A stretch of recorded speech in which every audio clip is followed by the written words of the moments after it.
How's it going, guys? My name is Victor McCord, and this is the first video on this channel. I had another channel, but I lost information to log back in. Haven't made a video in a while, but this channel will be me documenting my process of becoming a better trader. It's, to be completely honest, this channel is for me to document my trades, my process, my thinking, what I was thinking during the trade, after the trade, and all of that. But hopefully, other people get value out of it, and we can go along this road or this journey together. So let's jump into it. So today is December 26th. I had a red day, and I've been having this problem recently where I keep picking the wrong stock. So there's two options for the number one stock of the day, and so basically I have a 50-50 chance, and I keep picking the wrong one. So I'm trying to narrow that down and figure out how to pick the correct one. So I've come up with some ways to fix that. I think I've done it probably I know I've done it 3 times recently. I think one of them I made money on, even though it wasn't the other stock went higher, but I still made money on my trade. And then the other two I've had red days because of this. So I will talk about just this instance today, and hopefully we will fix this, and we will keep working on it to get better and better and better. Before I go ahead and break down these trades today, I want to say the motto, or my motto for this trading is, I cannot lose if I do not give up. Alex Hermosi. And that's what we will keep saying until we become a great trader. And we will get better and better and better every trade. And it's just about getting in the reps and let's count in hundreds. Another disclaimer, Alex Hermosi is a big mentor of mine. Don't know him personally, but I love his psychology and the way he looks at things. So that's who psychology I adopted for trading. So let's get into this trade. Give me 1 second. Do that. Actually, let me put my phone on silent. Cool. Perfect. Sorry about that. All right. So today, December 26th. There was 2 stocks popping off today. One was ARBB. It had a good day. This ended up being the stock of today, or the stock of the day, the stock that had the biggest gainer, biggest gap up. And it was between ARBB and IINN. So this one did terrible. So if you guys have a better way I could have known, like I could have known this stock would have just done bad, please leave it in a comment. Let me know. We're all here to get better. But I will tell you what I seen. So I logged on at 9 a.m. Where's 9 a.m.? It is right here. 9 a.m. both these stocks were doing good numbers. This one, it just started to pull back some, but it had this huge gap up here. And where's my, here we go. So it had this huge gap up all the way to $3.20. So all right, that's a good move. Boom. And then it pulled back slightly to, well, pull back to here, but let's extend this. My bad, I think I had the wrong button. Extend to the left. There we go. So it pulled back to here, but then it popped back right up to VWAP and then slowly started to pull it down some more. But it had great volume. It was a low float. It had a news catalyst. Everything looked good. It was right around VWAP at 9:30 when the market opened. It wasn't that far. This is a huge gap away from it. The MACD was green. The RSI was slightly overbought, but looking good. The TTM squeeze it had just turned blue, but still looking pretty good. Let's go look at the other one, ARBB. ARBB. And this is a paper trading account because I don't want my account information to show. So I will show you guys what I seen at 9 a.m.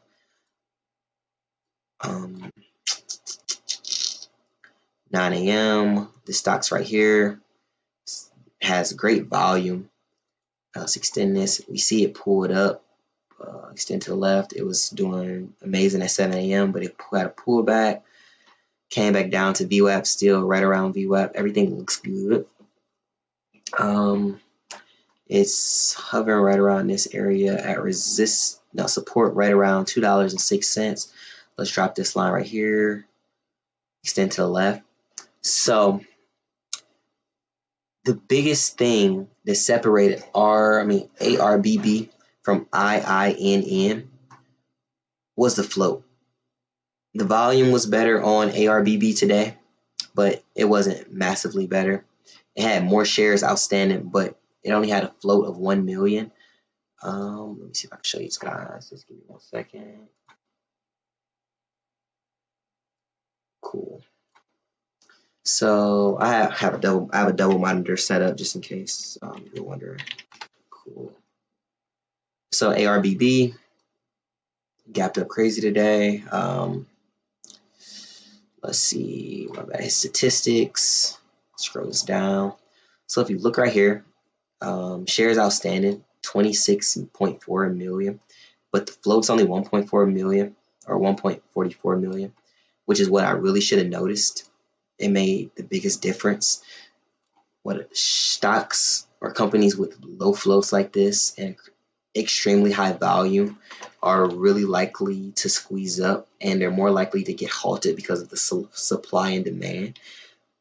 And it was a brain-headed moment. Like, it's kind of obvious, but we live and we learn, and we're gonna get better and every day. And this was the cost of ignorance today, just not knowing. So I had to pay it, and we'll just get better. So if you look at IINN, it has 12.32 million shares outstanding, but a float of 8.97 million, almost 9 million shares, which was the biggest thing that stood out to me. Well, it didn't stand out to me, but when I was reviewing these trades, it was the biggest thing that stood out, and while one did well, another one did not. And it also had a news catalyst earlier today. So I'm like, it has a catalyst, and everything else is about the same, but the float was the biggest thing that stood out, the biggest difference. So that's why I was wrong today. I picked the stock. But both setups were good and were okay. But let's do this. Okay, so trend line. If you come here, you're able to set up a trend line. Oh, man. Sorry, guys. This paper trading account isn't set up like my real account. It's somewhat set up, but I'll set it up better. There's a couple features that's a little bit different, but I'll fix that for you guys. Extend this to the right. Perfect. Let's make this white, please. White, cool. So this is a trend line. We connect all the tops to each other, and we can see this trend. And then also we will make another trend line connecting all the bottoms to each other. You want at least 3 bottoms. The more bottoms you can connect, the better it goes. Let's go to 9 a.m. where because I turn the computer on usually around 9 o'clock, so that's when I can see what I can see. So this is at 9 o'clock what the trend looks like. Extend this to the right. Boom. Looks perfect. You could have done this at 9 a.m. This isn't like a hindsight 2020 thing. This is something you could have done, and I did do at 9 a.m. But I was still confused on which one was going to be the stock of the day. And like I said, I picked wrong. The volume was good. If you look at this at the bottom left-hand corner right here where my mouse is, this is the volume per candle. These are 5-minute candlesticks. So if you look right here at 8:35 a.m., this candle did 252,000 volume, 200,000, boom, boom, boom, boom, 87,000, boom, boom, and 400,000. So the biggest thing that got me was the fact that the MACD and the TTM squeeze and the RSI were all just trending downward, and I think that's what made me pick IINN. So the indicator bias got me today. But if you look, the market opens and it squeezes up and it pops all the way up. This candle comes in with 3.3 million volume on a 1 million share float, or on a 1 million share float, which is crazy, which squeezes this stock into a halt, and it continues to go up even more. I did end up getting into this trade, and I got filled at $3.39, and I rode it all the way up to this move, but I only got in with a few shares, nothing crazy. I made back some of what I lost on IINN. Still a red day, but I got some of this move and I made some of my profit back. I will show you what levels I had this stock going to, just because. Give me 1 second. So at 9 a.m., where is this at? Here we go. So at 9 a.m., the VWAP was at $2 and I think 20 cents. 2.20 times. That's not actually right. Give me 1 second. Sorry, I messed up. So 2.20 minus this, boom, boom. So I put my stop loss at $1.91 on this stock. So $1.91. Oh, sorry, I need this one. Boom. So I put it at $1.90. We'll put it right here, but I put it at $1.91. Extend this to the left. Cool. So this was my stop loss. I will get rid of this line right here, but this is resistance. I'll leave that there just for you, but I did not put that line there on my real chart. And then this is the high VWAP. Stocks usually find a way to make it there, especially if you pick the right one. So at 9 a.m., I thought the stock would at least make it to $2.77. So I'll put that there, extend this to the left, and I'll make it white. Application. Let's make that white. And then I also, that is 2.77 times plus 2. I also thought it had the potential to go to 324. So we'll drop that right here. Extend this to the left. Edit these properties. Boom. And then at the most I thought it could go to was 220 times 1 plus 2.20. 374 was the highest I had this stock going today. So let's put this right here at 374. Boom. Extend that to the left. Edit properties. Here we go. Boom. So these are all the lines I set up. And the stock, the setup was perfect.